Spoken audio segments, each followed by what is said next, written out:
Akkam jirtu? Intel qabnaa maxinoo karaa Zoomii kan teknoolojii tuxinnoon rakkisaa ture amma sirreeffannee jirra. Akkam jirtu isiniin jennaa baga nagaa dhuftanii warri odoon naasaa indura eebban calqabna jenneeti bolubee birruun wajjin jiru Eesis Saamu'eel nu wajjin jiru obbo Ahmad Abbabiyyaa nu wajjin jiru isaan eebban nu calqabanii achi gara programma keenyatti deemna dhiifama si'a tokko tokko teknoolojiin kun namni hin taane keessa seenee xinnoo hin jejjeeqaa isa sirreeffachuudhaaf xinnoo isin jala neetii taane jechuudha maafanii amma eebban calqabnee achi warri programma adda addaatu jira isa irratti akka nu hormaattanii eega isaan nu eebbisanii booda deebineet waa tokko jennaa isiniin jechuu fi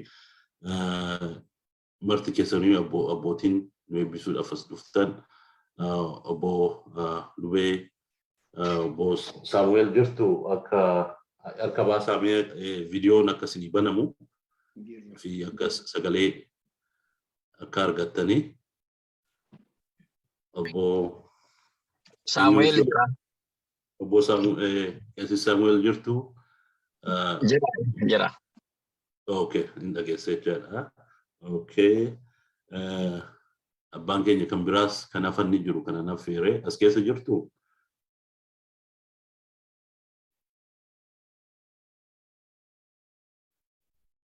Okay.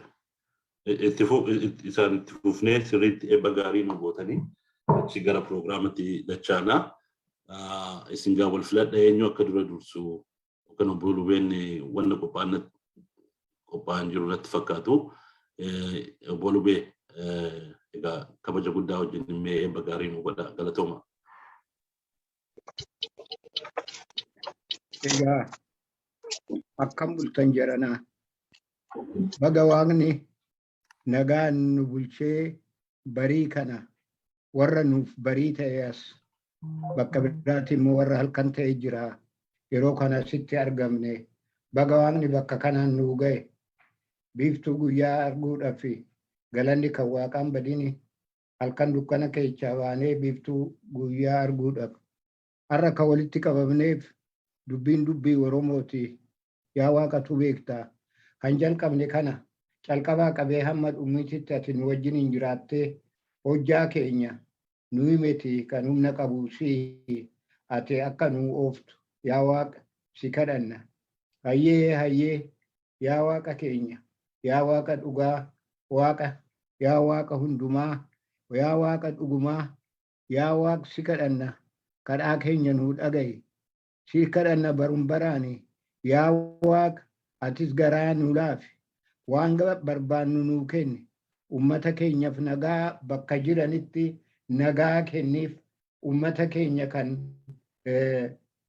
nagaan carraaqaa jiran halkanii guyyaa kan rakkataa jiran rakkoo kana keessa isaan baasi biyya keenyarraa beela fi hongee jirtu beela nam tolchee fi kan waaq tolchee yaa waaq kana jalaa nu baasi ummata keenya wal dhabbii nam tolchee fi wal dhabbii biraa yaa waaq san jalaas nu baasi Oromoo keenya tokko nu godhi afaan tokko godhi garaa tokko godhi yaada tokko godhi yaada bilisummaa nu yaachisi dhugaa qabnu barbaadu fi dhugaa keenyaa akka jabaannu nu qarqaari kan amma har'a walitti qabamnu kun waa'ee dhuma keenya barachuu fi akkatti nu uumte barannaa akkatti jiraannu barannaa kan namaatii miti keenyuma siin galateeffannaa kan sirraa arganneen siin galateeffannaa kan hawwinu kadhannaa kan nuu kennu si yaa waaq waan nagaa afaan keenya kaa'i waan nama dallansiisu hin ta'in waan firoonni keenya hiriyoonni keenya obboleewwan keenya nutti dallanan odoon ta'in yaa waaq waan hunduma keenyaa tokko godhu kanaan hojjaa keenya waldaa keenya akka oofnu nu godhi hunduma keenya kan wal hin beekne wal barsiisi kan wal bare wal barooma isaanii wal jaalachiisi yaa waaq yaa waaqarraa calqabnee irra hamma guyyaa finnuutitti nu biraan hafin barum baraanis nu biraan hafin ummata keenya kan biyya jiru kan beela isaanii keechaa baase yaa waaq kan lolaan ganama galgala bakka qubatu dhabee olii gadi deeme yaa waaq dhugaa isaaniitii fi sumatu beekaa deebisi bakka ati qabbana godhiif dhugaa keenya nuu kenni bilisummaa keenya nuu kenni yaa waaq nagaa nuu kenni calqabnee hamma dhumnutti waldaa keenya kana ati nu wajjiniin ta'e nu oofi warra walitti qabamanii bakkanatti argaman hundumaa firoota jaalala obboleewwan akkasitti akka wal jaalannu ati nu walakkaatti argameeti nu qarqaari ulfaadhu yaa waaqa koo dhabnee sirraan dhabnuu ammaartee namaa kennitaa ati nama qabu malee nama dhabe jedhuu miti waan garaa keenya keessa jiru waan ati jaalattu hundumaa nu godhi kanuma irrattan dhaaba.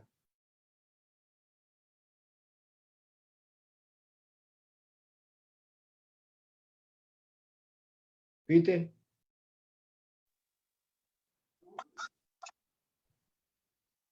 Tole maqaa Abbaa kan Ilmaa kan Hafuura Qulqulluu sadan Waaqa tokkoo ameen. Yaa Waaqayyo Abbaa keenyaa galanni siif haa ta'u. Kallattiidhuma jiruun sammuu namaa bilisa gootee uumtee bakka fagoollee walirraa yoo jiraanne sammuun namaa immoo isa fagoo walitti akka fidu taasistee karaa zuumii kanaan walitti nu fiddeetta galanni siif haa ta'u yaa Waaqayyo. Sagantaa kana kan nu qopheessani hunda nu eebbisi. Yaada irratti mari'annu kan ummata keetiif ta'u kan biyyaaf ta'u kan addunyaa kanaaf ta'u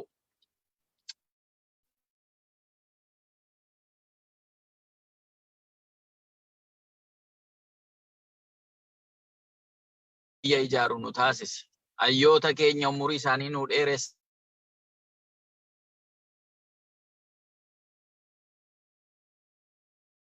Chus jirta gara fuulduraattis nu goota yaa Waaqayyo. Kanaafuu si galateeffanna.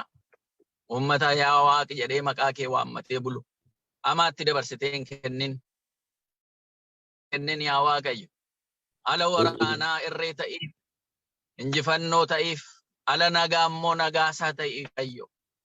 Kan ijoolleen itti dhalattee burraaqxeetti guddattu, kan maanguddoon itti kabajamee jiraatu, kan maqaan kee ulfaatee ummata kana irratti jiraatu haa ta'u yaa Waaqayyo. Ati nu eegi jara ummata isaanii tissuudhaaf waraanarraa eeguudhaaf lubbuu isaanii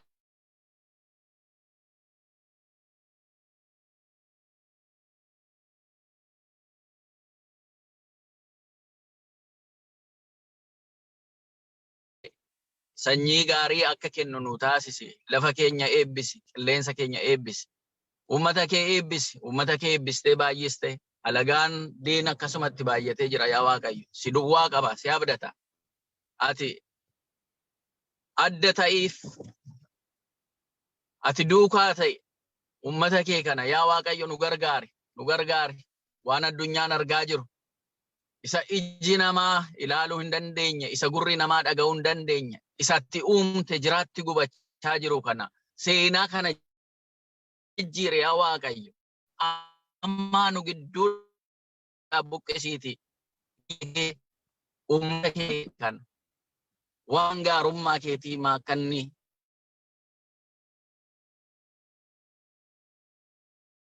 tokko ameen. Galatooma.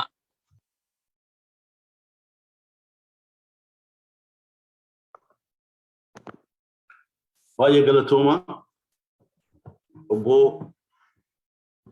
Muhammad Baabiyyaa jirtu as keessa. Isaanis akka nu eebbisaniif ture. Inni akka melaataa yoo har'a hin dandeenye borurree isaan affeerra. Iddoo galatoomaa isiniin jechuu fi eebbi keessan nu haadha qabu wanna yaadnes itti nu haguutu baay'ee galatoomaa isiniin jenna. Hello. Muhammad Ninjira. Oh, jirtanii, okay. Yeroo hedduu harka koo kaasee unmute ta'uu hin dandeenye. Ammareef naa gadhiisanii. Dhugaadha, wanna tan itti babbaraa jirra galatooma baga nu dhuftan. Ayyaayee baga nagaan jiraatan. Salaamu alaikum wa rahmatullahi wa barakatuh. Alhamdulillahi Rabbil Alameen. Assalatu wassalamu ala Rasulullah sallallahu alayhi wasallam. Hundi keenyaayyuu baga Rabbii asitti nagaadhaan walitti nu qabe.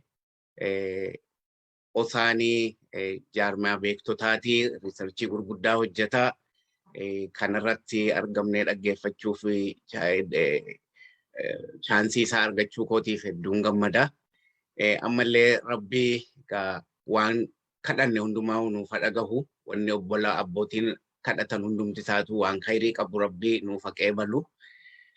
Akkasumas waan researchiitti goonuuf waan hojjannu hundumaahu waan firee qabu waan biyya keenya fayyadu waan addunyaa fayyadu waan nama keenya fayyadu Rabbi nuuf taasisu beekumsa faayidaa qabu Rabbi isiniif kennu biyya keenya Rabbi nagaa nuuf taasisu namoota miidhamaa jiran miidhaa addunyaa kana keessatti biyya keenya irratti haqa ala miidhaa namarra gahaa jiru hundumaahu Rabbi irraa laaffisu Rabbi irraa kaasu biyya keenyas Rabbi nagaa nuuf godhu walgahii keenya kanallee walgahii eebbifamaa waan keessaa faayidaa qabu argannee kaanu Rabbi nu haa taasisu hunduma keenyaa'u jaalala walii Rabbi nuuf kennu waan hanqatee Rabbitti nuuf guutu rahmatika ya arhamar rahimin bihaqi subhana rabbika rabbil izzati amma yasifun wa salamun alal mursalin walhamdulillahi rabbil alamin. Galatooma.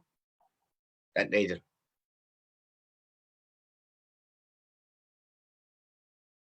Baay'ee galatooma isin galateeffannaa eebbi keessanis nu haa ga'u. Waaqnis nu haa dhaga'u. Wanni yaadnis nu haa guutu baay'ee itti gammadee jira. Isin nu dhuftanii nu jajjabeessuun keessanis hamilee guddaa nu kennaa baay'ee isin galateeffadhaa jechuufi. Amma gara piroograama jirutti ceenaa. In Afaan Ingiliffaatti jira. We will begin our 2022 mid-year OSA mid-year conference. In this conference, we have great programs, but the following is I'll be making a short remark why, and we chose today's this conference's theme, and we'll also have a representative from the board to speak, and then the next panelist will follow. Thank you. We have put a lot of thought into this mid-year's program in attempting to give Oromo issue an international focus, and that's why this year's mid-year conference is intentionally focused on presenting Oromo as a viable alternative and partner for democracy, peace, and stability in Ethiopia. It's for this reason that we have gathered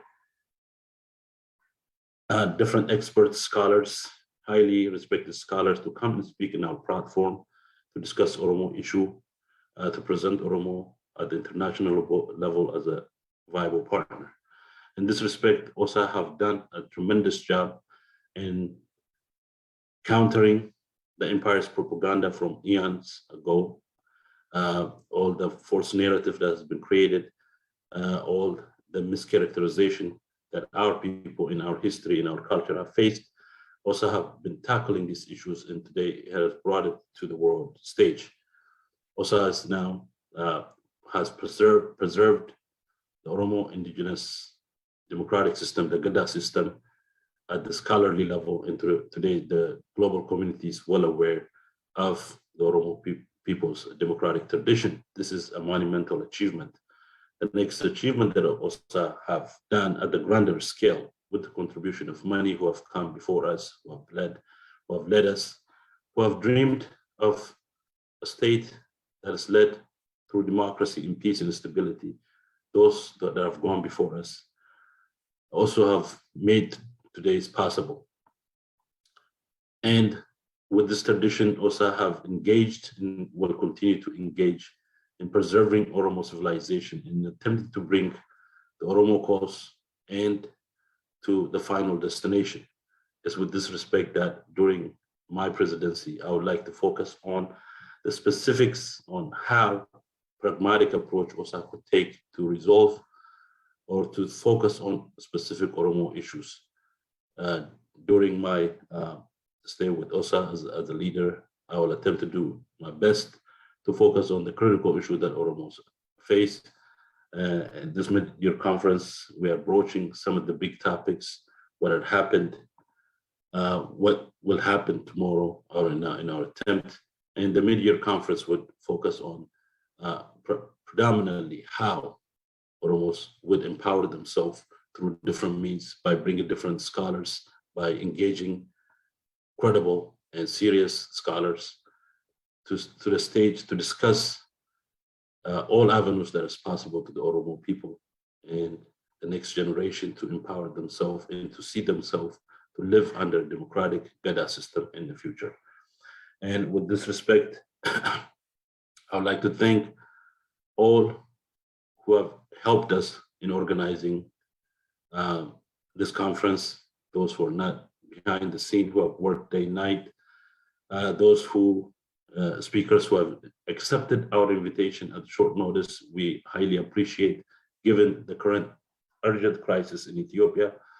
We appreciate your prompt response in joining us in attempting to bring peace and stability to the region.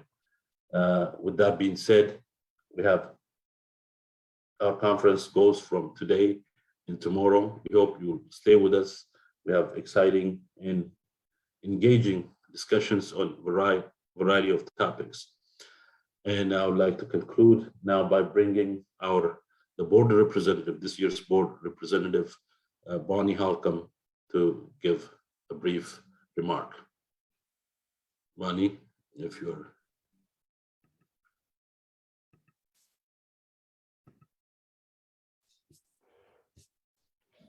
Thank you, Ebisa.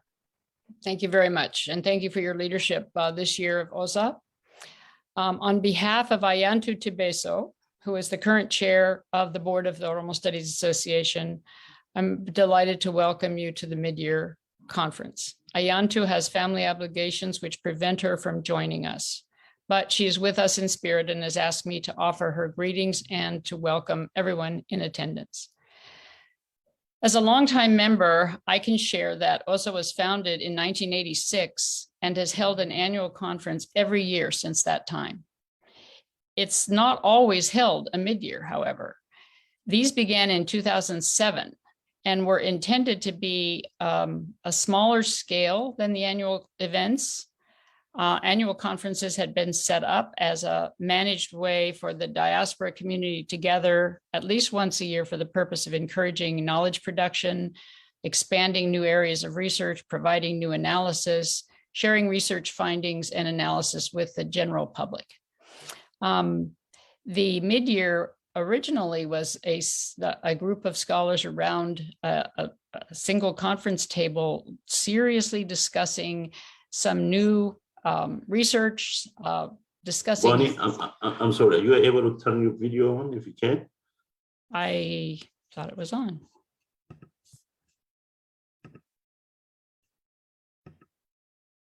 Do you see me?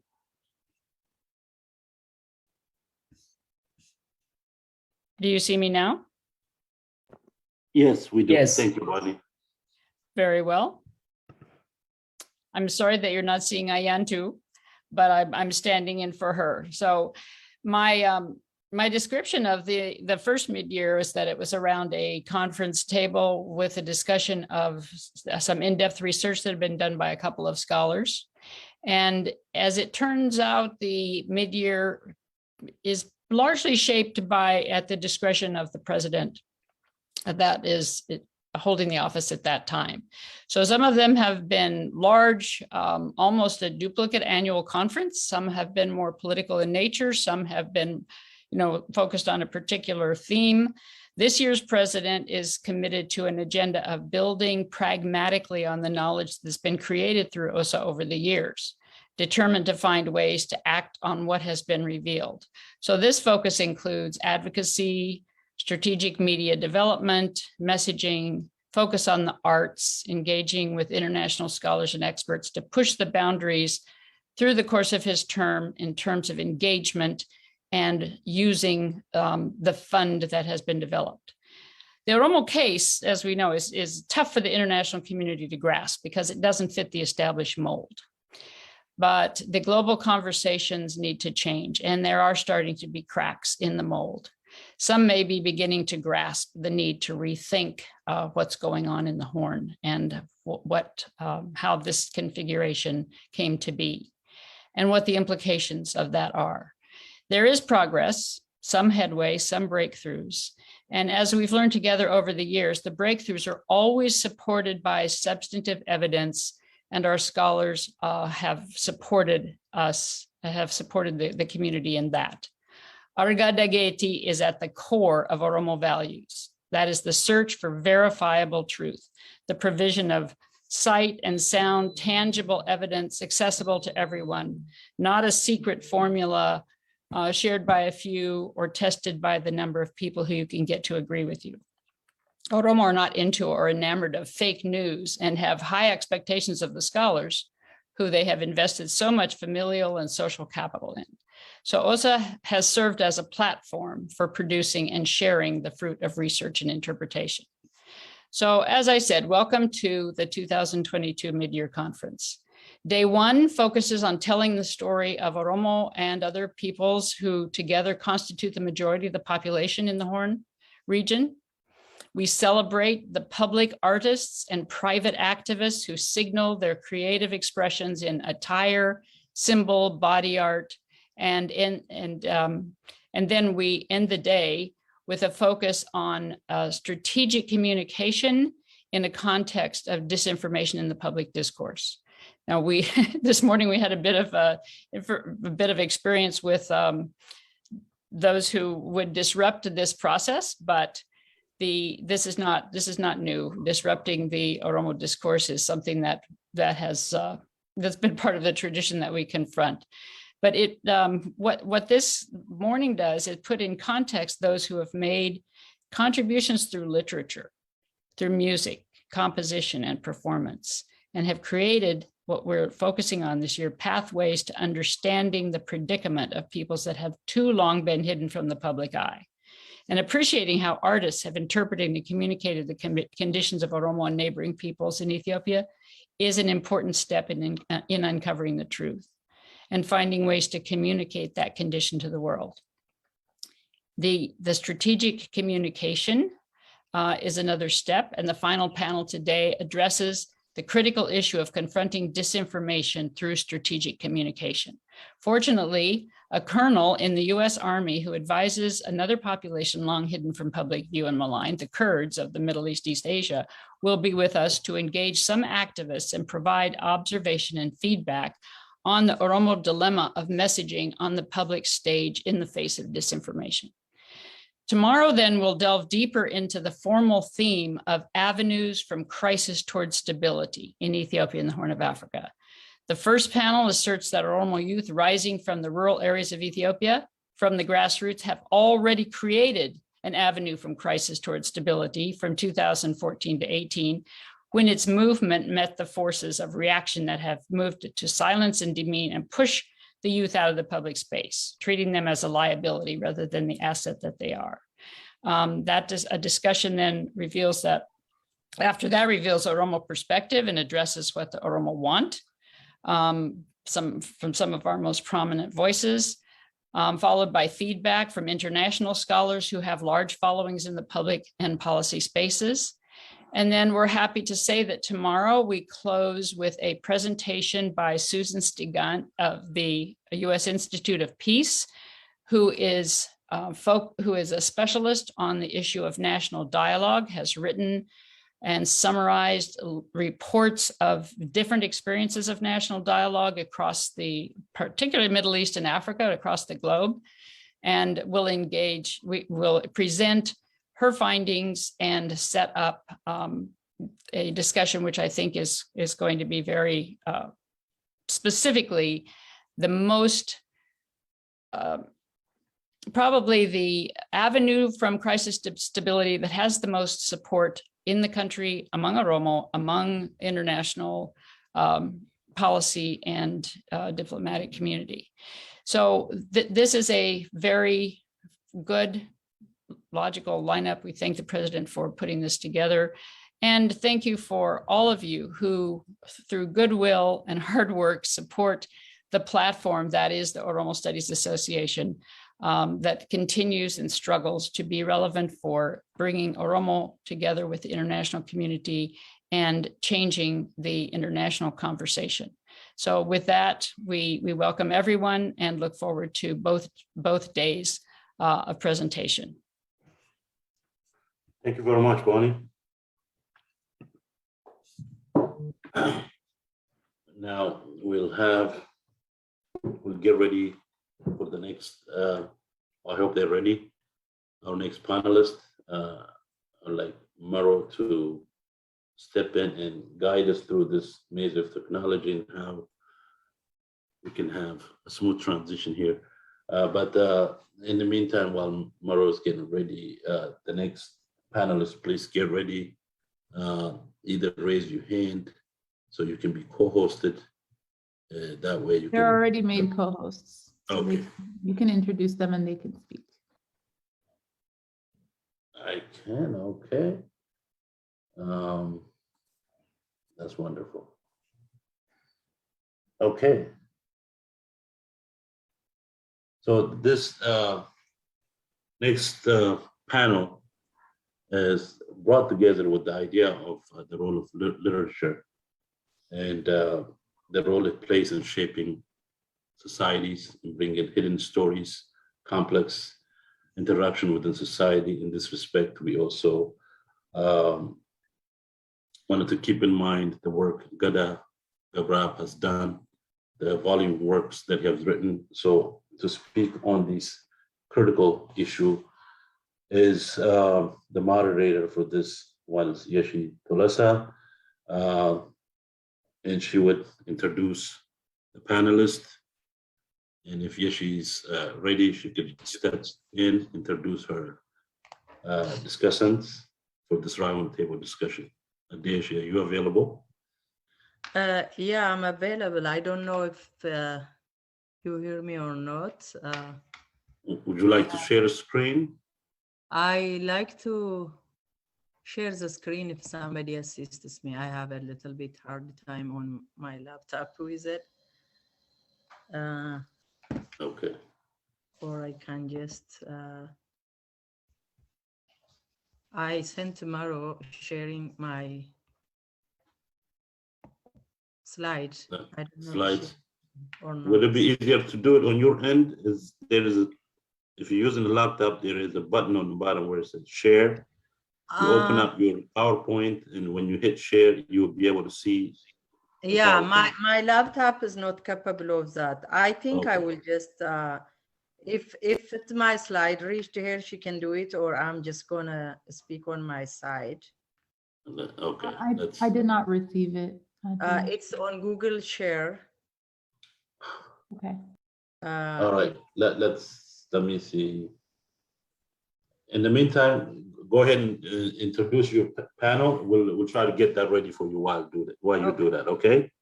Just give me 1 second. Sorry. I should open this. Then I'll go from there. I'm sorry.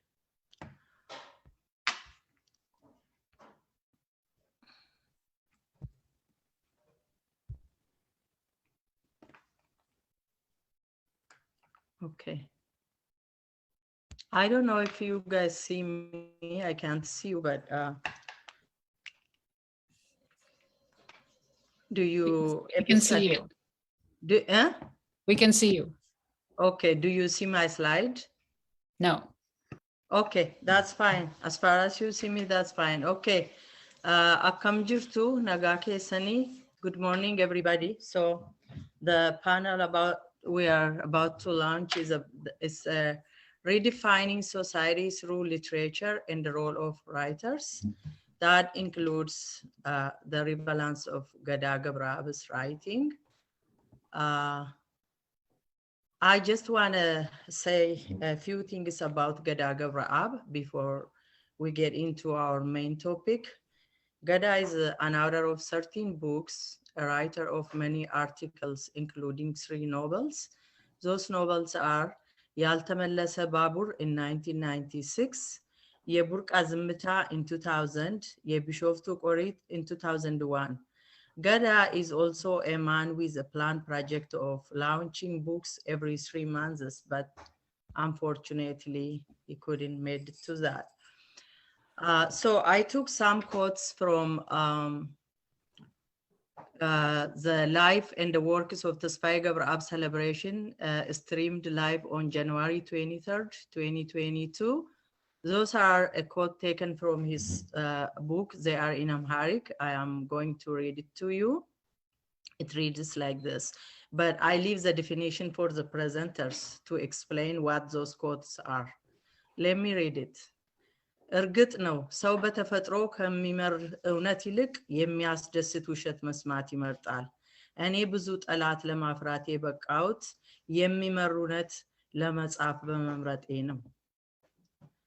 አንዳንድ ሰዎች አማራን የሚጠላ ይመስላቸዋል። ለመጥላት ምን ምክንያት ይኖረኛል? እንዲህ የሚያስቡ አንዱ ተንኮለኛ የጻፈውን ሳያኝኩ የዋጡ የዋድላድላንታ በጎች ናቸው። እኔ ስጽፍ በጨዋ ደንብ ከመሟገት በስተቀር ተሳድቤ እንኳን አላቅም። እኔም ቢሆን በጠባይ ደረጃ እንደ አዳ ጥቁር አፈር ገር መሆኔን ገልጫለሁ። እኔን በሐሰት በመሰዋት በአማራና በኦሮሞ ፖለቲከኞች መካከል ያለውን የፖለቲካ ሽኩቻ መፍታት ከተቻለ በደስታ አሰዋለሁ። አንድ ግልጽ ነገር ልናገር። እኔ ለኦሮሞ ህዝብ ታሪኩን ነግሬው አላቅም። የኦሮሞ ህዝብ ነው ታሪኩን የነገረኝ።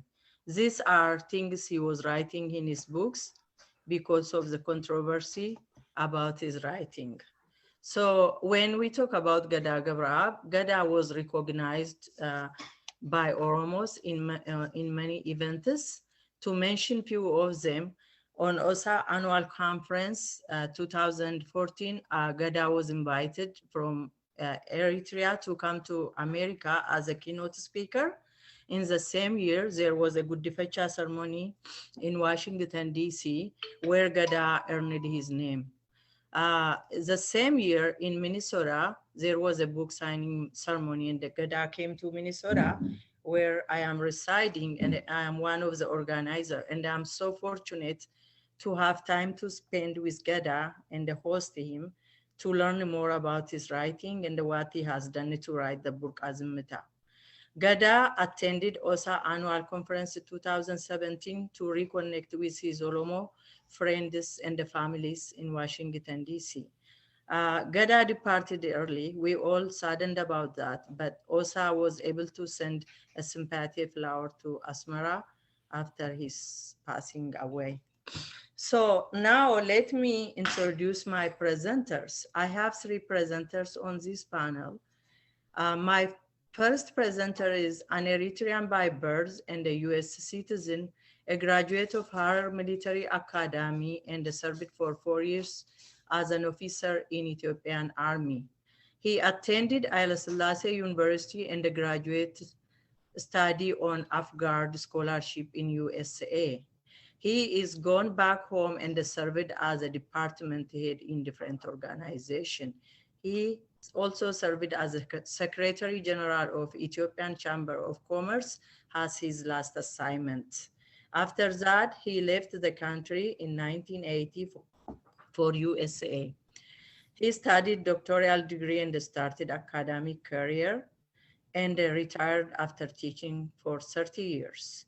Please let us welcome Professor Gebrea Habte Giorgis, the first presenter. My second presenter is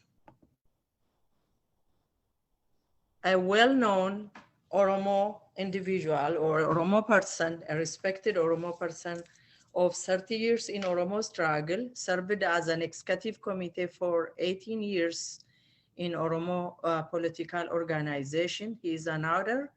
He wrote several articles on Oromo causes, translated the book Azimita to Afan Oromo, and his new book soon to be published.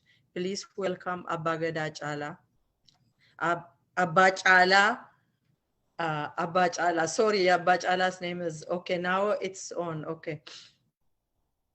So I think Marartu, are you It came up. I don't know what pops it up. Okay, so my second presenter is Abba Chala Lata. The last and the third presenter is another Oromo scholar. He has got his PhD from Addis Ababa University in literature. He was a lecturer at Addis Ababa University and Ambo University. Currently, he is an assistant professor at University of Northwestern Minnesota. He was an instrumental for the formation of Gadaa Council in 2014 and the inscription of Gadaa Intangible Human Heritage by UNESCO in 2016.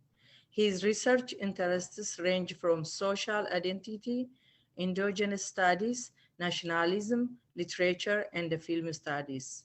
His background led him to discuss literature and the role of writers in defining societies, including Gadaa Gebreab's contribution. Please welcome Dr. Tafari Nuguse. So I think you're launching for me. So those are my three presenters. I am a little bit interrupted with this slide. So Professor Bare is the first presenter, and then Abba Chala Lata is the second, and Dr. Tafari is the third. But my presenters can discuss, share, or they can take turn and come back to discussion. And at the end, we are going to have a question and answer time. Thank you. I leave the podium for Professor Bare. Before Professor Bare starts, I would like to ask all the panelists, please, as you enter, turn your camera on. So, because this is being broadcasted on the media as well, we would love to see you all on one platform. Thank you so much. Thank you. Thank you very much. And thank you for the honor to do a little presentation on my part, this honorable group of people. My connection with the Oromo people in general goes back to my days in Harar when I was a student there, and we used to go out everywhere around Harar, starting from Garamulata to Bisidimo and all those places. And the people we meet there, the peasants, were our friends. They will give us water when you're running out of water and everything. And we used to pick up a few words here and there in Oromo. So that was my first exposure to the Oromo people, the niceties of the Oromo people. And it continues up to now.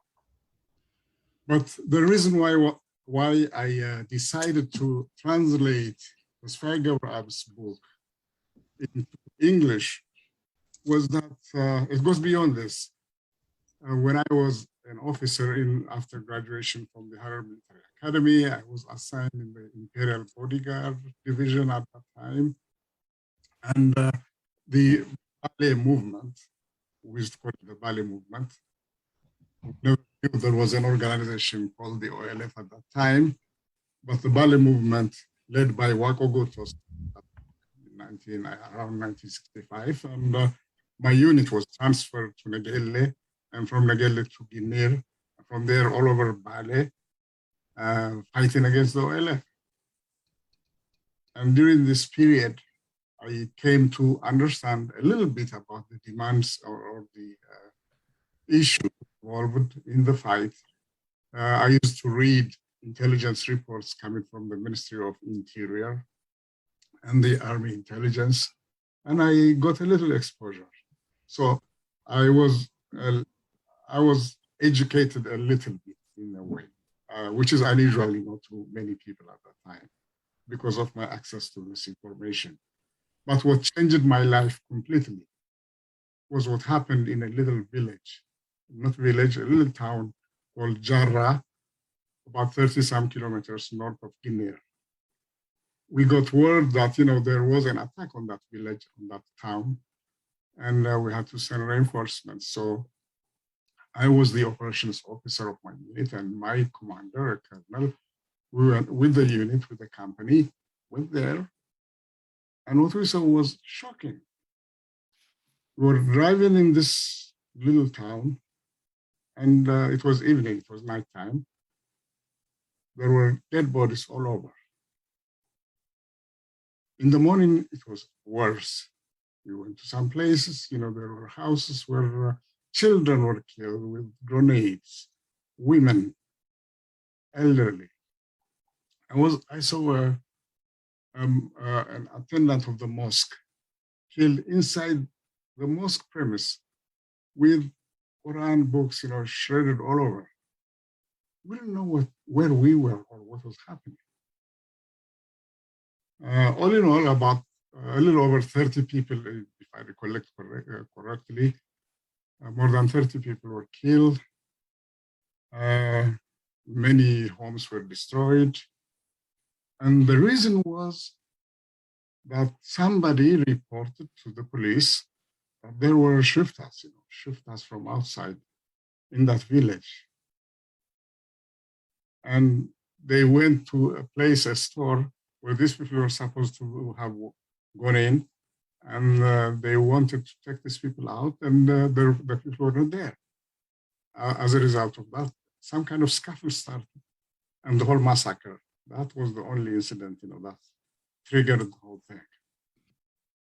And in the end, when we went back anyway, we sent our report to Addis Ababa because our intelligence officer in my unit was himself an Oromo. And so we sent a very good report. And my commander was an Eritrean. But everybody, what I like to say is, in that unit, there was no difference between ethnicities and ethnic groups. We were just one military unit. We were not involved in this whole affair. It was not done by the army in that area.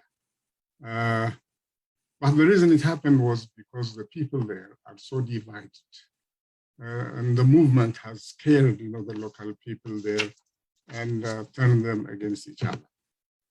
So when we went back, I took that as I was totally discouraged. I couldn't function. So I asked a friend, a graduate from my course, together, there were two of us in that unit. And he tells me, you go back and get transferred to Addis and then I'll follow. He had, relatives in high positions. And he said, he wouldn't leave me there because I don't have a relative, but he wanted me to go ahead.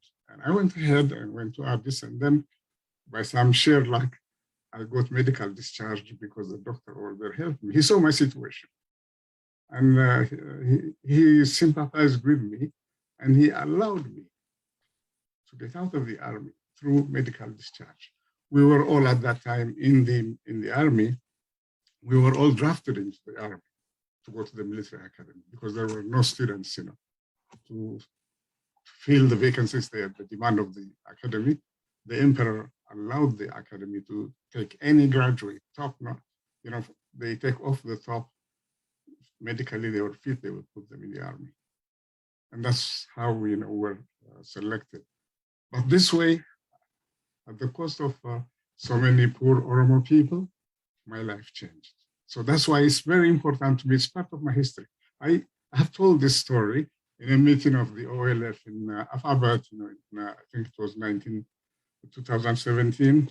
I attended that meeting and I told them that story. I tell it again and again and again.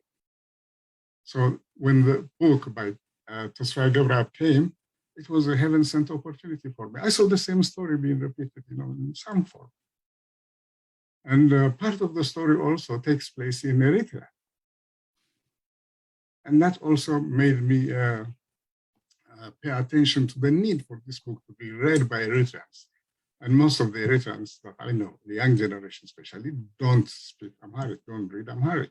So I said, why don't I translate this into English? So these people can read it. And at the same time, the rest of the world can also read it. So I translated it into English. But before we could have it printed, Tesfaye passed away, and we're going to have it printed now. So that's the story of the book and my interest in having it translated into English. The other point I like to address is why authorities, or not authorities, but why people see books in different, from different angles and interpret them to have different impacts. Some of them like them, some of them detest them. And it happens that if they are political books, if they are political, if the story is political, if it involves some people, some segments of the population, then people may be divided on the issues that are presented in the book. If the story supports or glorifies the people, then the certain group of people, then this group of people are going to uphold it, and they're going to use it as a symbol of their bravery, glory, nobility, and what have you, all the good things in life. If it is negative in connotation or in the way it presents a certain group of people, then those groups of people are going to oppose it. This is exactly what has been happening in Ethiopia. But is this due to culture or government policy? Both. Government policy, governments usually want the media to support them. They want to have a good image. They want to create myths. And Ethiopia, unfortunately, the old history, the old part is full of myths, starting from the Queen of Sheba and many other stories we hear of. And people who write glorifying, the king, the emperor, the church, and everybody are actually awarded. They are given material rewards. They are given positions in government, and wherever they stand, if it's in the church, they will be given hierarchical positions in the church. And if they oppose, if what they wrote was negative, then they will pay for it. You remember the story of Tedros condemning certain Asmari to be beaten to death for having said, "Shibret kahala shibret kafitu ይህን ሳታይሞተች ኮሰሻችን ናቱ." And when Tedros asked this guy why he made those statements, then the Asmari said humbly, ወዳጃ ያማላሉ ምላስ ራስያጣ ሽመል ይገባዋል ለአዝማሪ ካላጣ. And then Tedros ordered that he be beaten to death. That was how he was executed, according to what we have read, for simply having said those words. And we have seen also recently during the Derg era how Baalu Germa was killed for writing the book Oromo on the war in Eritrea, fictionalized story.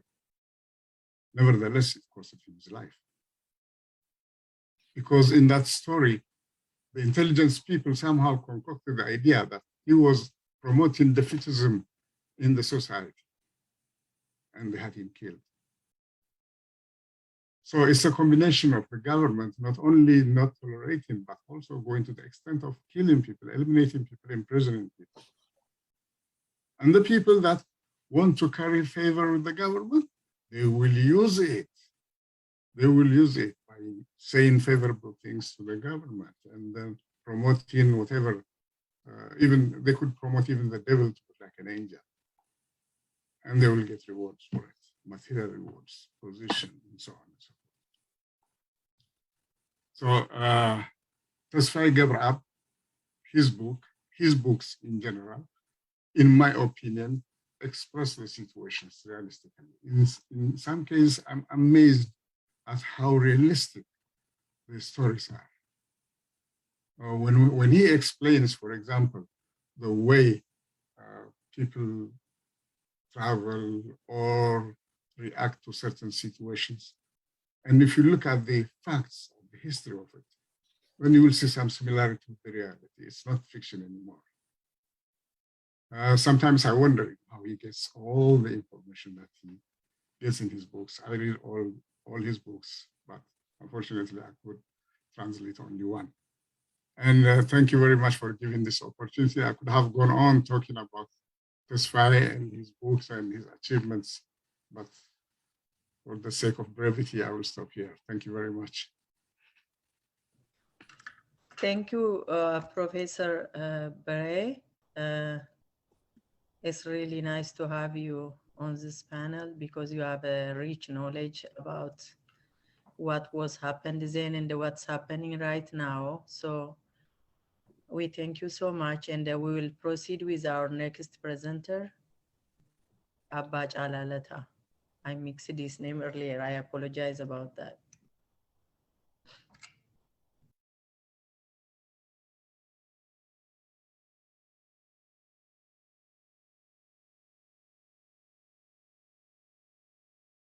Abba Jala is on mute. Okay, now he's unmuted. Ofirraa kaasem flat luugamatu irra Tifufa. akkam jirtu hundi keessanii warri goosaa kun hojii seenaa qabu hojjetaa jirtu baay'ee isiniin beekna.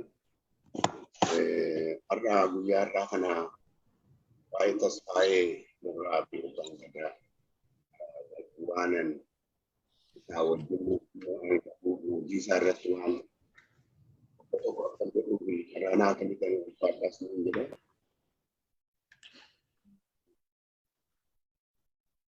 Tasfaa'ee wajjin bara 2006 wal argine. Isa duraa kitaaba isaa waanan dubbisee qabuu fi waan lama natti dhagahame gaafan kitaaba isaa kana dubbisu. Kan duraa ittiin hinaafe, kan lammataa ittiin dhaare. Gaafa wal arginee jennuun tasfaayetti yaada kana lamaanii baay'ee dhaare. Akkamitti kitaaba kana barreessite jedhanii. Gaafa kaan immoo baay'een sitti hinaafeen jedheen. Maalii jedhee na gaafate waan sana. Kitaabi kuni waan Oromoon keessa jiru, waan Oromoon ta'e walitti qabee bifa barreeffamaatiin bifa fakkeenya laga tokko baay'ee imagination guddaa kan of keessaa qabu. Ani dhaaba adda bilisummaa Oromoo keessatti barbaadaa fi hojii siyaasaatiin hojjetaa ture. Dabballoota illee injisaa. Ittiin dhimma baha fakkeenyota akkasitti. Maal inni Oromoon uummata guddaa ta'e akkamittitu uummata xiqqaan miidhama kan jedhu bifa akkamiitiin ibsaa turre yeroo jalqabaa. Akkamitti qurxummii guddaa qurxummiin xiqqoon liqimsuu yaaltii kan jedhu haasa'u. Akkasiin barsiisuu yaala. Qurxummii guddaadhatu qurxummii xiqqaa liqimsuu. Uummata jabaa guddaa uummata waggaa 100 tun guutin lafa isaa kunnoo daangaa Keeniyaa irraa kaasee hamma Raayyaatti hamma Gondar jalatti deemee uummata lachii sochoose ture Oromoo jaarraa 16ffaa. Bara inni akkas socho'aa ture sana warri Amaaraa sodaachuu irraati sodaa isaa irraati kan ka'e waan jedhaa turantu ture. Mee fakkeenyuma isinii himu. Naannoo manzi keessatti warra kanatu mana ijaarratu walii bahanii. Kana booddee lallabanii isa tokkoon baallaa aamxaa jedhanii itti dhaamu. Yeroo kana maal dhaga'u warri kaan gaallaa maxxaa itti geeddaru. Amma sadarkaa sanaatti baqannaatti seenan jechuudha. Kana biraa dubartittiitu ashaaroo akooftii ashaaroo abiddarra keessee waa fudhachuudhaaf baate mana. Isheen ollaa dhuftee yeroo ol seentu mana seentu wanniin see kun gubataa jira. Ashaaroo arrere jedhu. Gaallaa warrereetti jedhaniitu baqatanii jiru. Kun waan seenaatti galmaa'ee jiru. Uummata guddaa akkasiitu cabee jechuudha. Uummata guddaa akkasitti cabe kanatu uummata akka sodaatamaa ture. Masfin Waldamaariyaam this human flood jedhe yeroo waa'ee Oromoo ibsu. Human flood humna isaa ibsuu isaatiif innillee jaarmaan qabutti barbaadeeti. Uummata guddaa akkasiitu cabe. Uummata kanatu Tasfaayee Gebreab bifa laga tokkootiin ibsa jechuudha. Laga guddaa tokkotu ture jedhe. Mee waan manni barreesse irraan isinii dubbisa. Afaan Oromootti akkamittiin akka hin isinii dhufa. Laga burqaa jedhamutu jira jedheetu. Lagni kun dur bara abbootii keenya burqaa jedhamee beekama ture. Ta'umsi isaas dacheedhuma lalistuu labbaa ganda burqaa tanarraati yeroo ta'u, lafa Oromoo bishaan obaasaa deema. Lagni burqaa daangaa lafa Oromoo hundumaarra naanna'aa ture. Burqaan humna guddaa dhaatu bishaanaa isaa baay'ee qulqulluu. Dur Oromoonni laga kana bishaan waraabanii dhuguu turani, nyaatatti bilcheeffatu turani, uffata isaaniitti miiccatu. Yeroo dhukkubsatan illee laga kanarraati yoo unatan ni fayyu ture. Burqaan daangaa biyya Oromoo naanna'ee yeroo yaa'u dhugaatii bu'aa dhagaatti bu'ee sagalee dhageessisaa akka ture onnee laphee namaa raasa. Yoo sodaa malee hallayyaatti utaatu qeerroo Oromoo jagnummaa barsiisa. Diinota Oromoo immoo mogolee sodaa itti naqabe. Lagni burqaa lafa diriiraarra yeroo yaa'u ijoolleetu borca'e. Burqaa mee oduu durii nuu himi ittiin jedhu. Akka kanaan waa'ee hallayyaarra utaalu, waa'ee lafa diriiraarra yaa'u, waa'ee bosonaaf sulula keessaa kutee darbee waa'ee Oromoo ganda fagoo keessa jiraatanii isaan odeessan.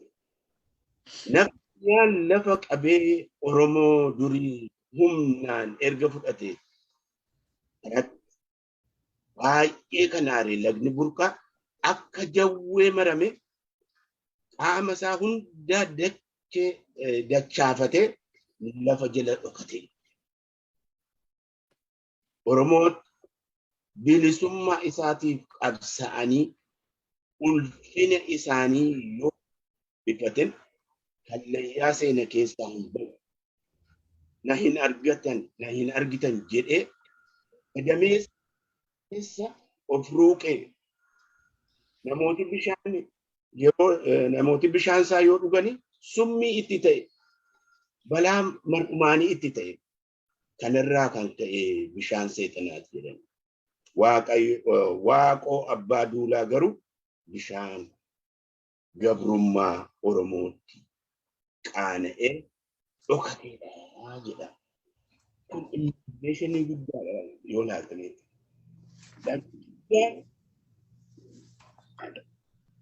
Waan miidhamee Oromoon cabee naftanyaan qabamee fi dachee jala galee hin dhokate. Gabrummaa uummati guddaan akkamititu gabrummaadhatu bishaan kun lafa jala seenee. Imajineeshinii guddaa kanan baay'ee itti hinaafe. Ati siin turre kan kana barreessuu irratti beekne. Naaffaan kun maaliif barreessee kun? Inni miti Oromootu barreessuu irratti beekne. Nama Oromoo barreessuu irratti beekne malee akkanatti kana bartee baay'ee si jaalladhee baay'ee sitti gammadee garuu siin miti kan kana barreessuu. Lammata immoo kanan sitti aare as keessatti ijoollee lama wanni godhee ta'a. Taatota beekamu.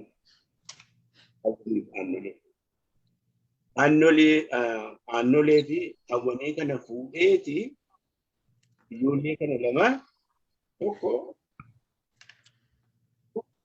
hojjettuu wayyaanee godhe hawwanii aannolee immoo kan shaabiyaa.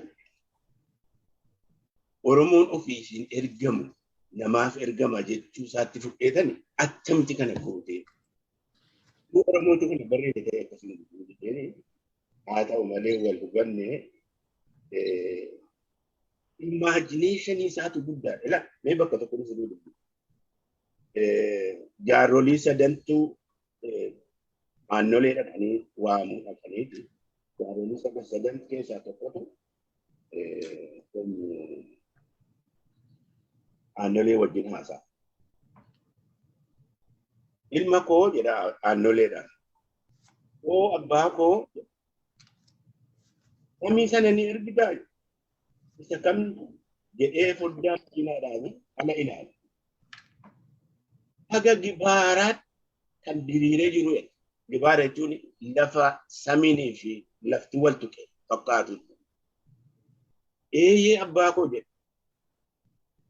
Lafa isaa miti bantii waaqaa lafichaa iyyuu kan Oromooti jedha. Kana ilaala. Hammam lafti Oromoo guddaa ta'e. Kana waa'ee tasfaa'ee waan baay'ee jechuu nan danda'a. Dhugaadha nama alagaa ta'e kanuu Eertiraa ta'ee waa'ee Oromoo akkasitti hubatee barreessuu isaa baay'ee onnee koo keessas ni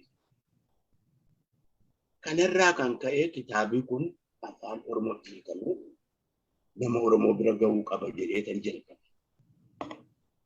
Bara 2013 jalqabee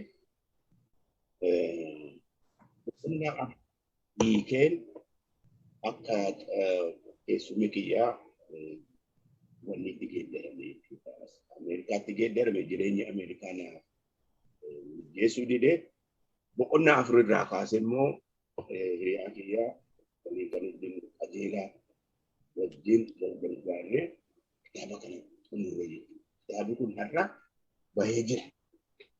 Dhalooti waan Oromoo kanarraa baruu danda'a. Keenya inni ittiin barsiise kanatu ulfaataadha. Eegasiis yeroo baay'ee tasfaayee wajjin wal argina. Waan inni jedhee ibsu tokko Oromoodha jedhee ibsu isin Oromoon uummata qulqulluudha. Uummata nama yoo dhahee uleedhaan mataa dhahee mul'isee yeroo galullee ulee isaa isa dhiigitti jiru irraa dhiqee hin dhoksinedha jedha. Akkuma jirutti dhaqee ol kaa'aa yoo qabuu dhaqanii ulee masalatti argii ragaa kan biraan barbaadu. Warri Amaaraa immoo uummata dhoksaadhaan waan qabanillee dhoksanidha jedha. Yoo ammati warra Amaaraatiin sima maanna'u ittiin jette maa inni jedha malee maqaa isaa sitti himu. Oromoon garuu maqaan kee eenyu yoo jetteen yeroo masalatti maqaan koo badhaasaadha tolasaadha. Uummata banaa uummata qulqulluudha jedha. Tasfaayee yeroo maleedha. Yeroota gurguddaa uummatii Oromoo qabsoon Oromoo horate keessaa lama Eertiraa lamaan isaanii. Oromoo leggese hojjetan bara OLF gad dhaabbatu waa'ee gadaa barreessanii baasuun isaanii ilaalchaa fi gara viizinii warra OLF gad dhaabu adeemsa waan guddaa hojjetanii Tasfaayee Gebreab immoo bifa kanaan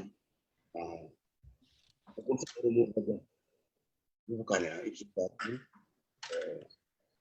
seenaa guddaa qabaa bara baraan ni yaadatama. Gadaan bakka yeroodha haala malee duraati godaane seenaan isaa garuu nu wajjin jiraata. Fayyaa ta'aa ulfaataa kan nuti Galatoma Abbaa Caalaa. So I don't want to distort the information Abba Chala shared in Oromo by interpreting into English, but generally the discussion was focused on the translation of Burqa into Oromo language, and it contained how Abba Chala and Tesfaye met in 2006, and they discussed, and there was a 2-point Abba Chala presented to Tesfaye. Tesfaye also put on one of his book review on his book what Abba Chala just presented today. So Abba Chala admired or a kind of nicely jealous how Tesfaye deeply knows the Oromo problem. More than that, he found a way to use a river which was nourishing Oromo land, is getting mad or protested, gone deep down.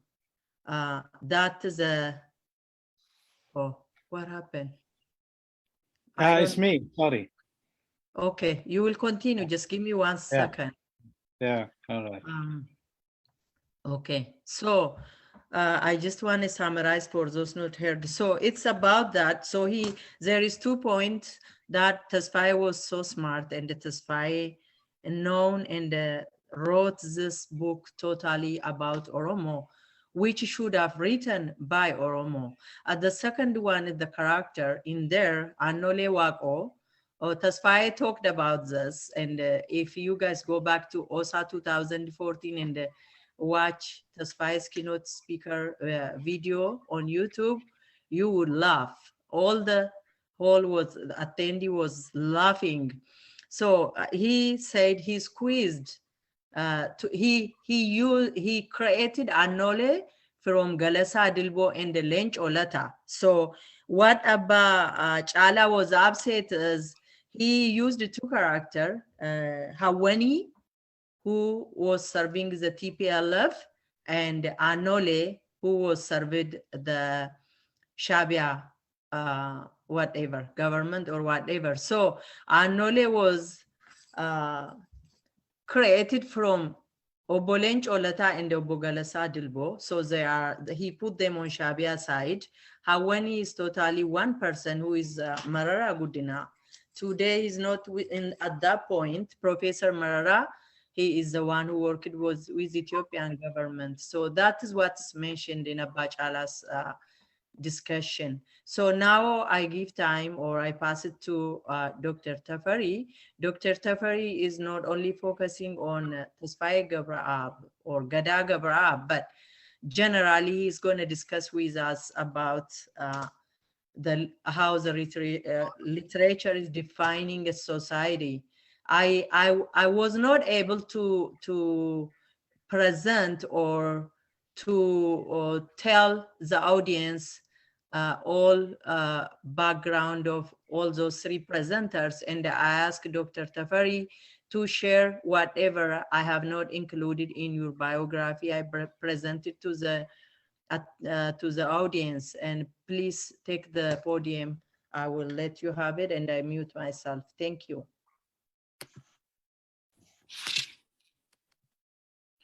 Okay, thank you so much, Adeyashi. Akkam jirtu nagaa keessanii? All right. All right. Okay. Thank you. Really, it is very interesting to listen to different views from Oromo, from Eritrean about Tesfaye Gebreab, and I'm really very impressed. And I promise, especially, I would like to use the English version of Burqa Zimmita in my world literature, because when we teach world literature, African literature, we don't actually have narratives, stories about Oromo, about other people, but we have many books in different part of the Africa, but still we have a problem with Horn of Africa. Okay, my presentation is about a burden of divided self, double consciousness, and otherness in selected Oromo novels. And apologize me, this paper was, I presented this paper at University of California, Los Angeles back in 2018. And so I am just presenting it here again. So here, what I would like to talk about is just I want to introduce to you the development of Oromo literature, and then I am going to speak about three writers, Balu Girma, Tasfai Gebreab, and Isaias Ordofa, from double consciousness point of view, how they dealt with double consciousness or what double consciousness looks like in their work.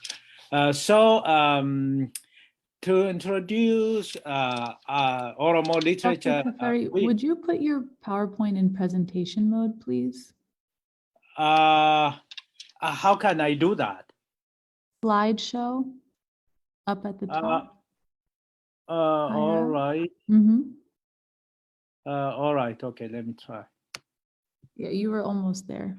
Right there. Yep. And then play from start. All right. Okay. I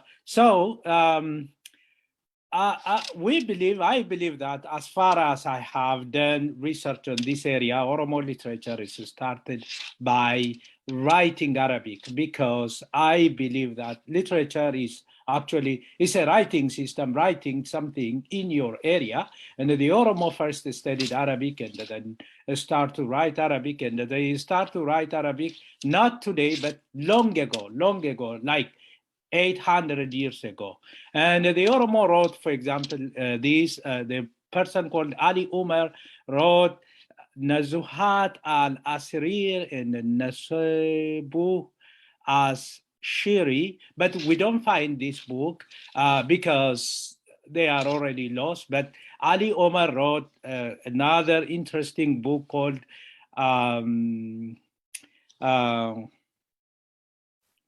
this is the one he wrote, and he wrote this book in 13th century, and the name of the book is called Rabbi al-Qulub. And you can find this book in print now, and you can find the handwritten or the one copied from the other version in Harar. Maybe that book is like 300 years ago, written 300 years ago. And so again, there was translation or copying from other part of the world into Oromo, or sometimes just reproduction. For example, Sheikh Muhammad Ali, he got a book from Egypt. No, this is from Saudi Arabia.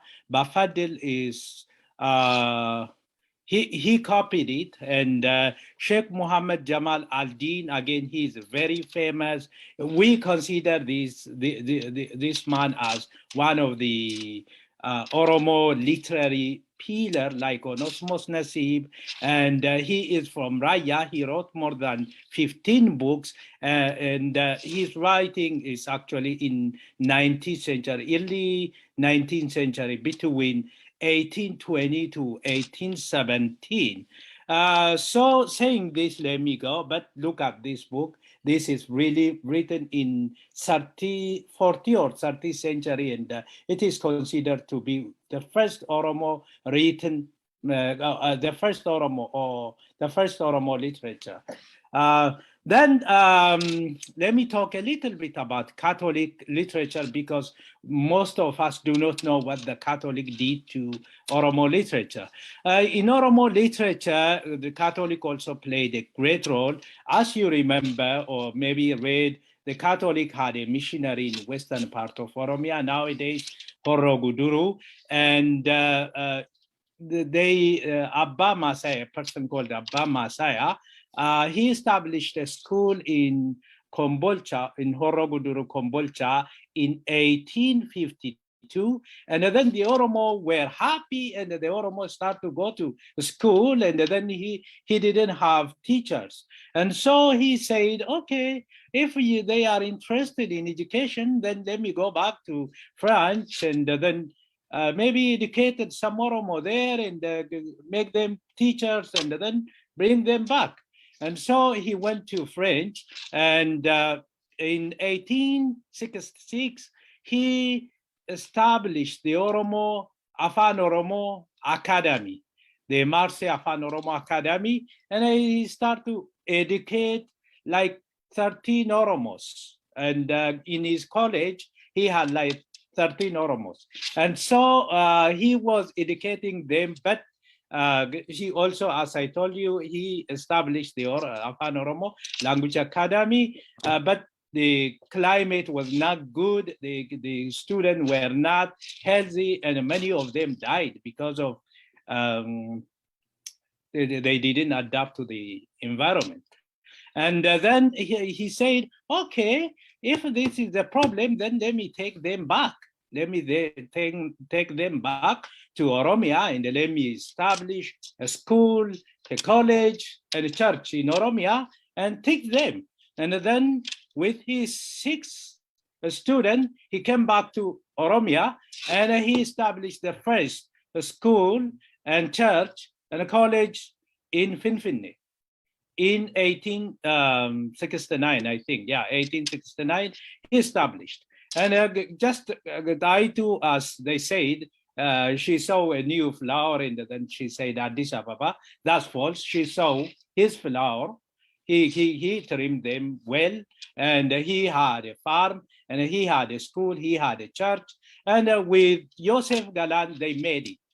With Joseph Galan, they established a village called Finfinne. And so it is not I too, but the Abba Masaya and Joseph Galan established Finfinne together. Anyhow, this is their contribution, and they wrote many books, and they translated also many books, and they contributed much to the development of Oromo literature. When we come to the Protestant, again, the Protestant missionary contributed much. I think you know this well. You know Osmos Nasib, you know Aster Gano, and again, maybe if you don't know Christian Rufo is the first Afan Oromo Bible translator. Actually, he was not the first. Cramp translated into Oromo language. By the way, here, what I'm sorry, what I forget to tell you is Afan Oromo is written in Kobe in 1682, not in 1991. Kobe is not new to Oromo. The first pieces of Oromo literature we find in Latin is in 1682 by Ludwig Hugo, and it was glossary. Of course, it's a kind of dictionary in 6 language, and one is Oromo. And so after that, again, we do have some works by Cramp in 1814, 42. And finally, Christian Rufo and Cramp translated the Bible, the first New Testament in 1876. And again, this book was, because they didn't like the Latin script, they said it should be written in Sabian language, and so they influenced them. And finally, the Bible by Christian Rufo was again written in Sabian or Giz alphabet. Otherwise, the first book appeared in Latin. Again, the Oromo slaves contributed much. You know this. Probably if you know, Ganameya is the pointer in this sense, because she wrote the Oromo Girl, a book called the Oromo Girl, and she introduced Oromo to the European, and her book was translated into 13 languages. And so really that was successful. And with Onosmos, I don't want to talk much about Onosmos, because I believe that everybody know he wrote more than 7 books. Aster Gano is again a great writer. Then let me go to 1990 to 1991. The Oromo was under oppression. The Oromo was under the imperial rule, maybe we could say under colony, and because of that, we can say there was no development at all. Before 1900, the Oromo had, or in Oromo literature, we could find like 100 books, but from 1990 to 1991, we find like more than like 20 books. You know, you can compare. Before 19th century, we have 100 books, but between 1900 to 1991, we don't have much books because it is forbidden to write in Oromo language. And after that, to the present, we have now plenty works. Of course, it is not enough, but now the average data show us that every week one Oromo book is published. And so now it's developing. And saying this, let me go to my topic, the burden of divided self. What is double consciousness? What I am going to talk about. I'm sorry, just give me, let me read you what this double consciousness mean. Oh.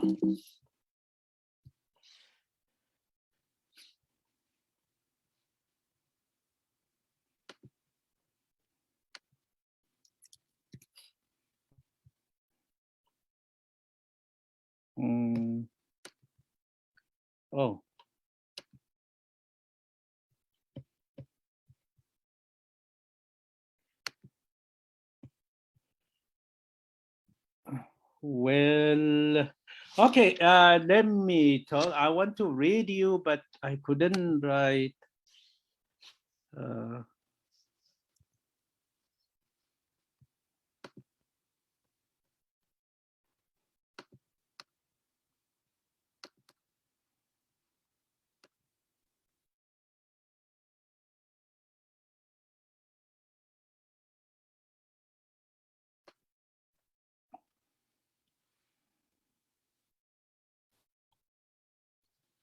Okay, here.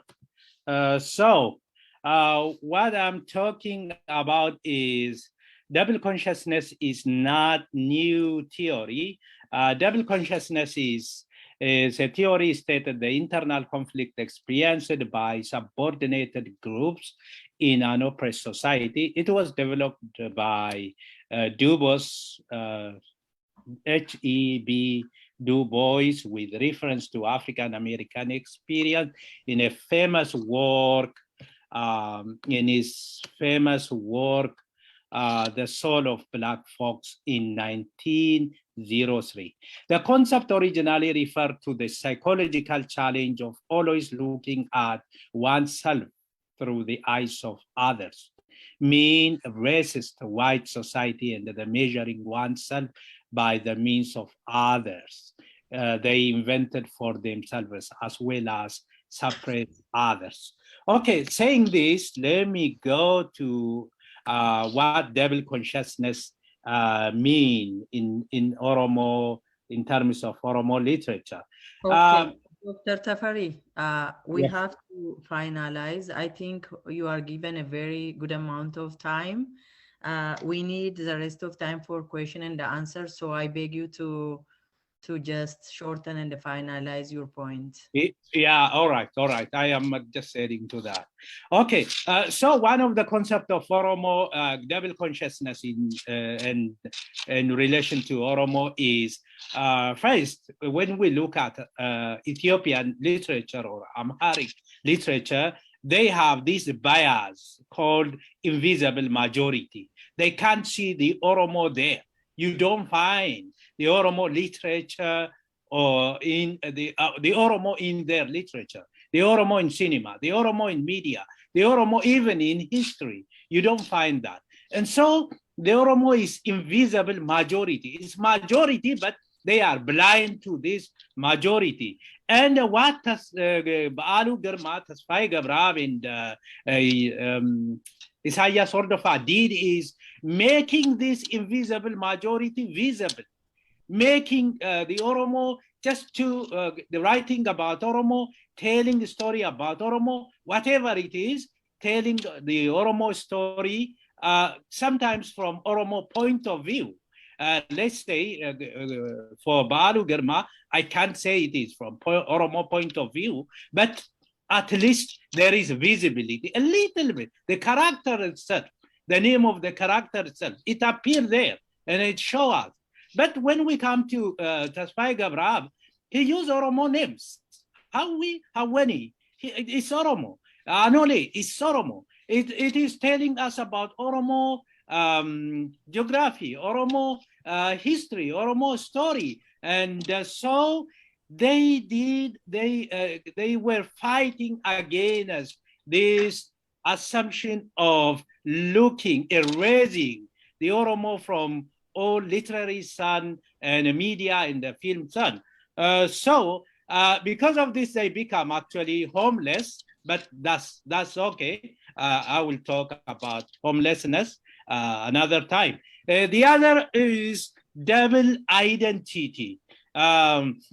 They were dealing with this double identity. So this, what I call double identity, is inability to decide on who we are.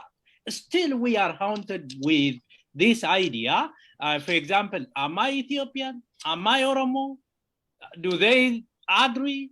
Because they are, in conflict. Du Bois said that the African American have this experience because the African American has different source, different root, different history, different idea. And so the same is true with Oromo. The Oromo, we have different root, different idea. For example, even if we look at the government or style of government, we prefer the democratic Gadaa system, while the northern part of Ethiopia prefer or cherish the kingship, the monarchical ship.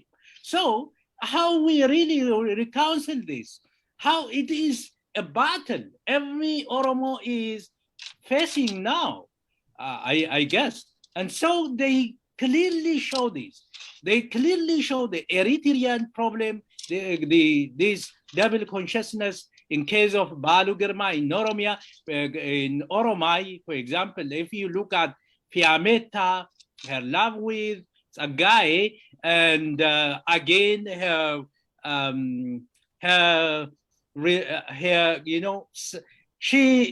she looks like Ethiopian. At the same time, she don't want to miss her Eritrean identity. And again, the battle with Hawani.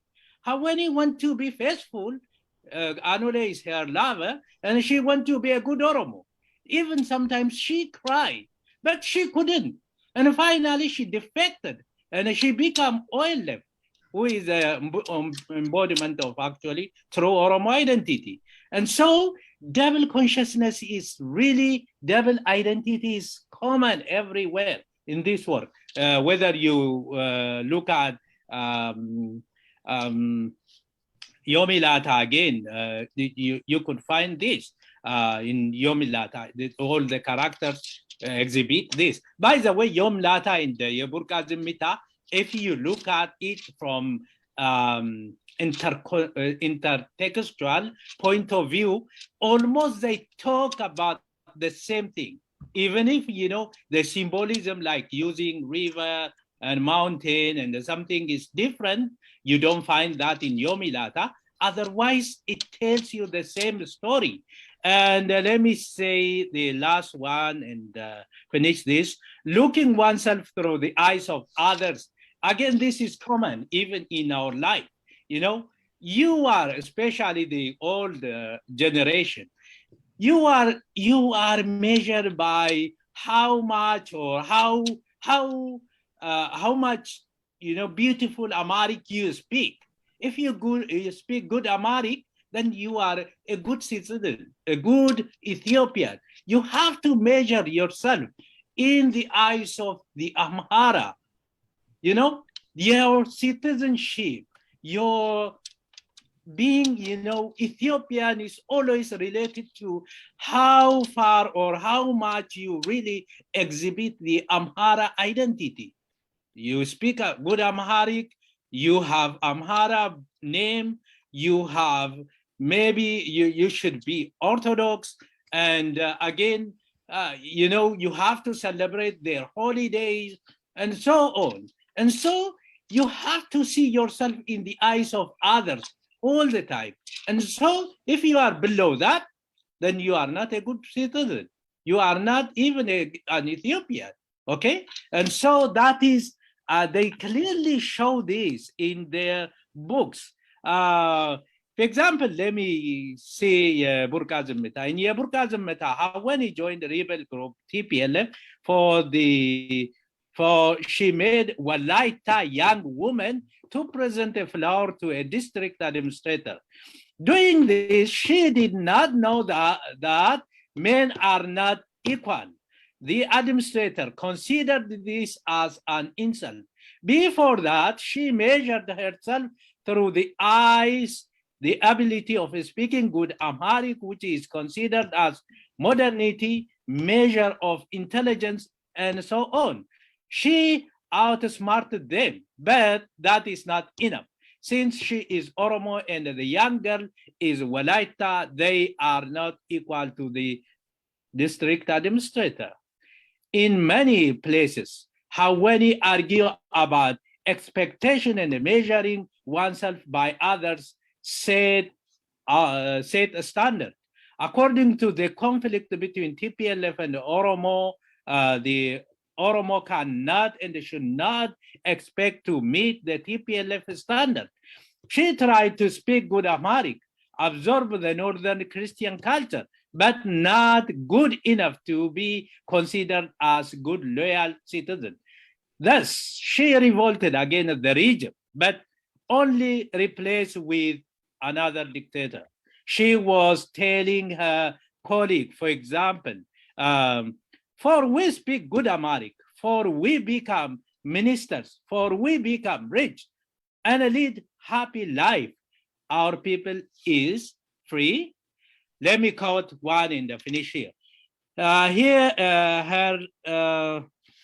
let me show you from Burqa Zimmita and Anule how Awani is depicted. Let me read it in Amharic.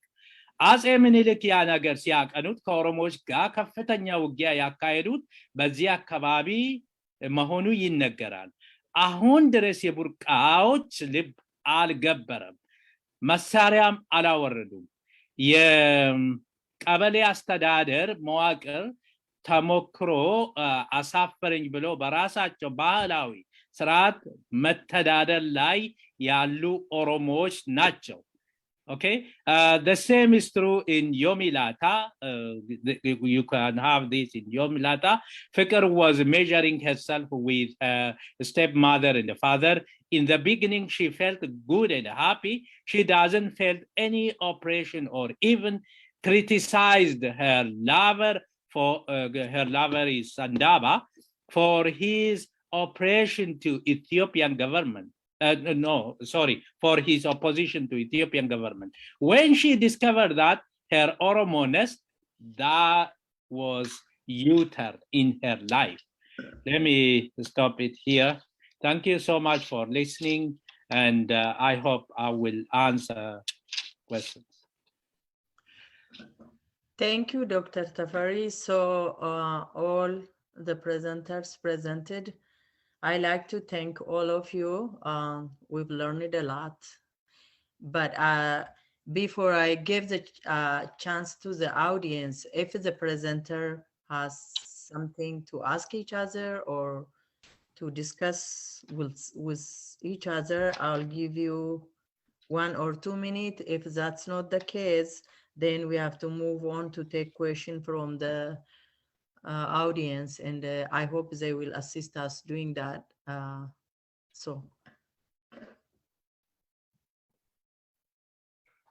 Thank you. I don't know who's in line. If somebody else want to ask a question. Yeah, I will take it. Somebody else. If anyone has a question to ask, you can raise your hand. In the meantime, could I raise my hand? Sure. Thank you, Allah. Thank you all. I mean, this is a very fascinating to me. I'd like to thank all the presenters. Because of time, I would have liked to ask all of the presenters a question, but let me direct this to Obo Tafari's presentation on his double consciousness theory or approach. Does this double consciousness explain the current political confusion in Ethiopia, the lack of vision, the lack of uncertainty in their ability to assert their identity, and the fact that this leadership is causing problem? Do you tie this to double consciousness approach? Because you can see it in the decision making and the direction the country is going. There's no clear vision. Would this be tied to that fundamental philosophy that you have raised? Thank you.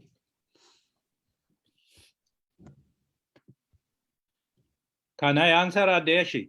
Yeah, I think let's get answer for this one and see if more questions. You can proceed. Thank you so much, Dr. Ebbisa.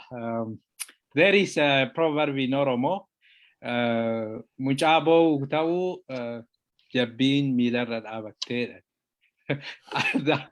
That is what I want to say. And yeah, exactly true.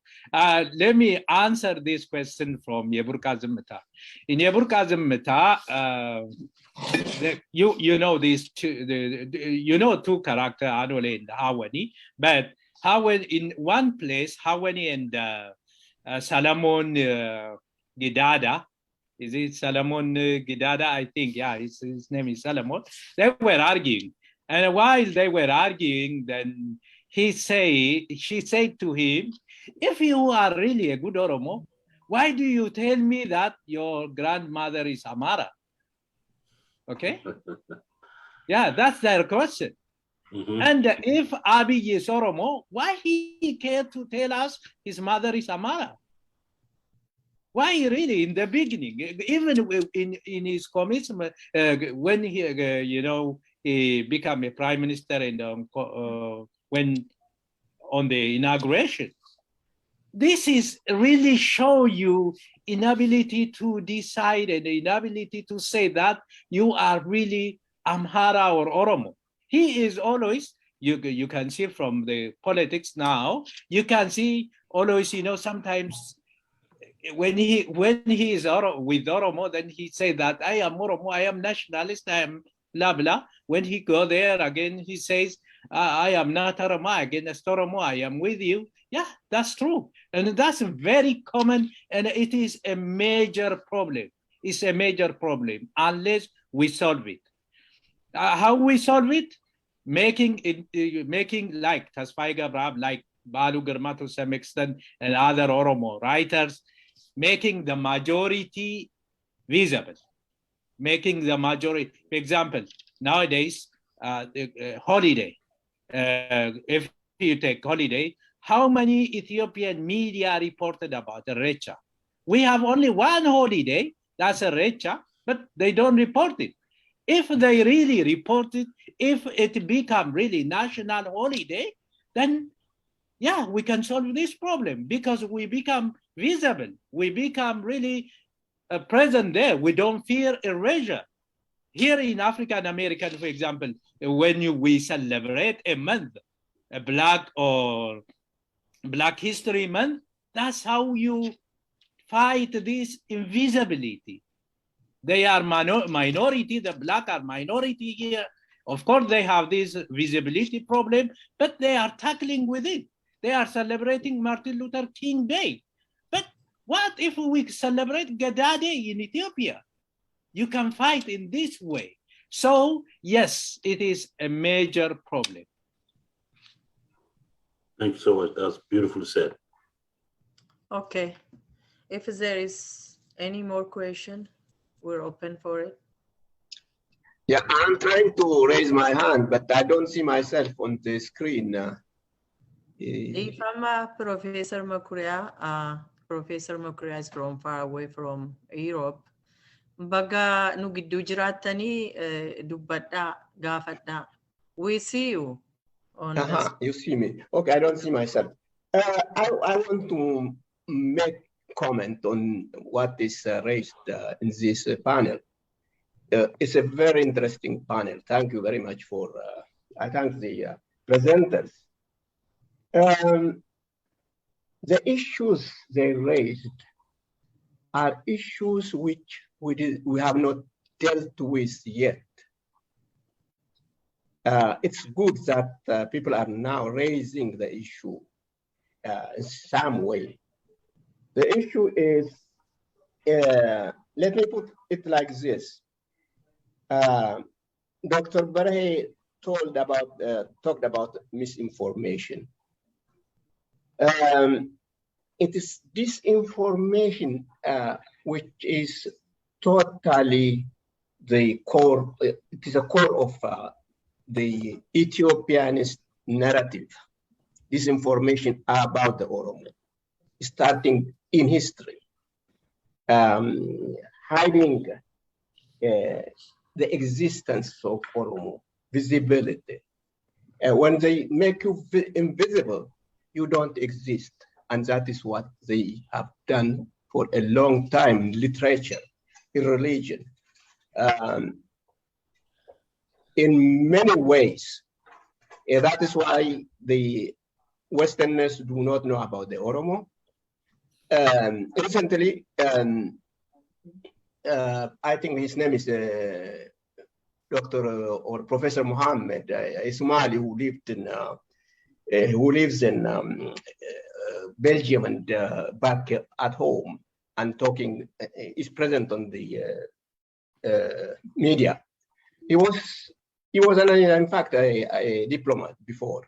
So he had so many African diplomats as friends who work in Addis Ababa, in Finfinne.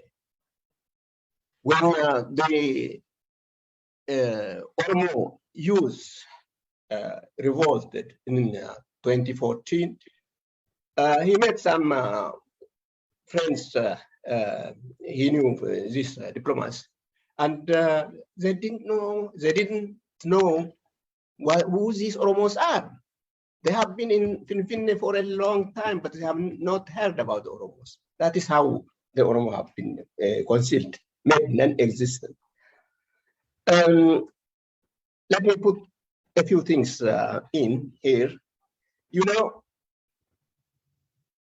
the political activists, the politicians, the scholars, Amharic-speaking scholars particularly, they tell us that we got the name Oromo from the Germans. The Germans gave us. They are talking about, you know, the German missionaries. They tell us that the TPLF created OLF. They tell us that Oromo history doesn't exist. The Oromo do not have any history or a country to struggle for. That is how this misinformation, disinformation, and making the Oromo invisible has been, at work for such a long time. Still, we have very difficult, we have problems to come out and make us visible. So this is where we have to work. I think OSA has done a lot, but the Amara scholars, Ethiopian scholars, do not know even the existence of all this literature we have produced, or they lie that they just don't know about it. They lie, they will hide, they will conceal it. So this is where we have to somehow come in and try to make ourselves visible. Sorry, I've taken much time, but this is an interesting panel, and it has brought out something we have to deal with, from now on. Thank you very much. Thank you, Professor Makuya. Any more question? I think Our time is already up. If there is no more question, maybe we can conclude. But I like to ask the host to give access to some people I invited to attend, and they were specifically one person was removed, and when she tried to enter, you are unable to rejoin this meeting because you were previously removed by the host. So her name is Masai. My daughter was she was in it, but she was removed. Please, the host, can you give her access to attend at least the next panel, which is on women? Thank you. Is there any more question, or should we finish up this? Yeah, Dr. Hussein is raising his hand. Okay. Can you hear me? Yeah, we hear you. You can ask. Yeah, thanks so much, and I appreciate the presentations, and this is a very great occasion. But I'd like to know, I'd like to see the link between these works and the current situation of Ethiopia in general, and Oromia in particular. Is there any possibility in which we can link these works or attempts or contributions towards the current situation of Ethiopia, and particularly the Oromia and Oromo people? Thanks so much. So who the question is going to, Dr. Tafari? For all. Okay, okay. So so anybody want to Dr. Tafari, you go ahead, and if there is any additional answer, Bachala and the Professor Bare can add into it too. Okay, thank you so much, Dr. Hussein. Yeah, that's right. Yeah, and actually, Professor Makuria said it.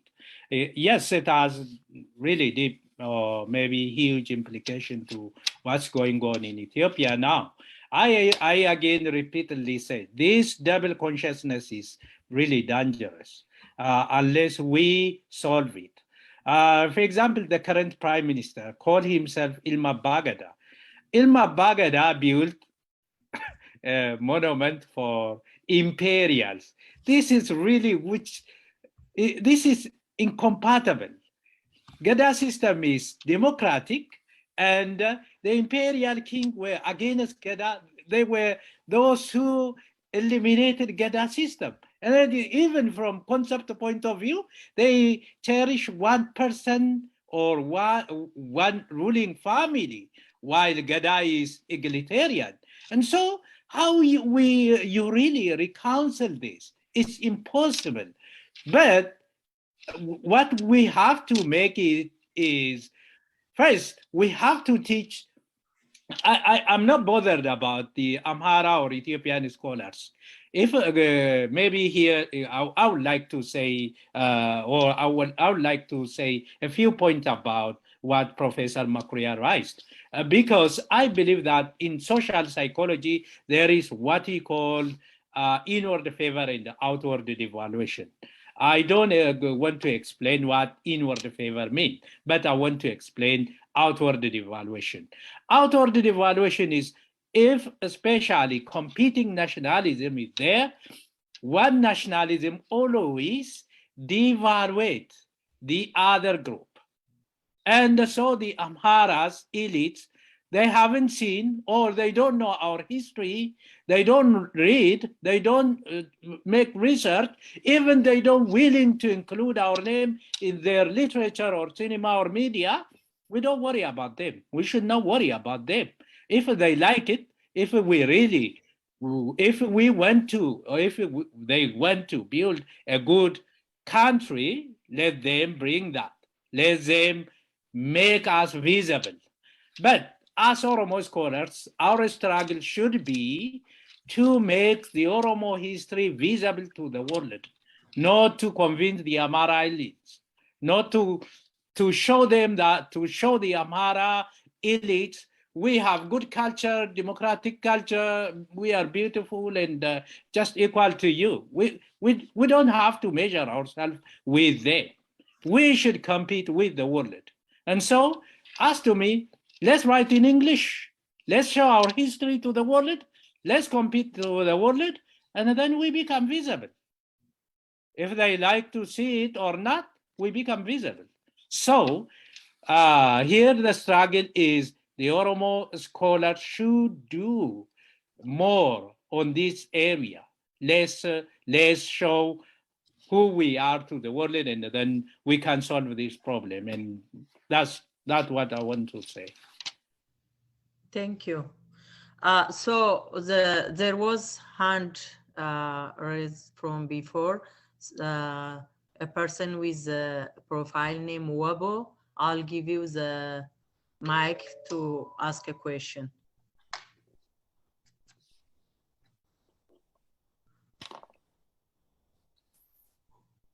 Your hand is up. The profile name is Wabo. Okay, so Dr. Ebisa, can we take more questions, or how are we doing with time? Is there any more question? Is there the other two presenters to add something from the question raised? Do you want to add on to Dr. Tafari's answer? Professor Bere, Abba Chala, if you have anything you want to add on to the so far asked question, we'll give you a chance to do that.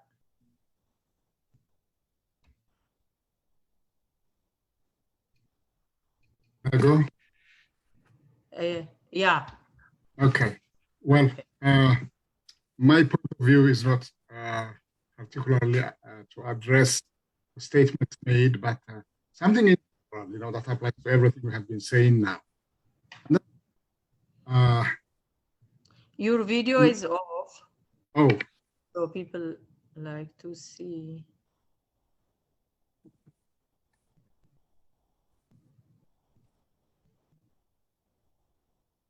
Or that's fine, maybe. Oh. Okay. Can you hear me now? We hear you, but we don't see you. Your video is on. Your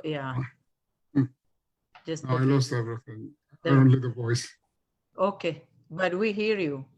That's okay. So I can continue. Yeah. Okay. What I want to say is, the way I see Ethiopia now, it's. I don't want to use the cliche. Okay, I'm coming back. Yes, thank you.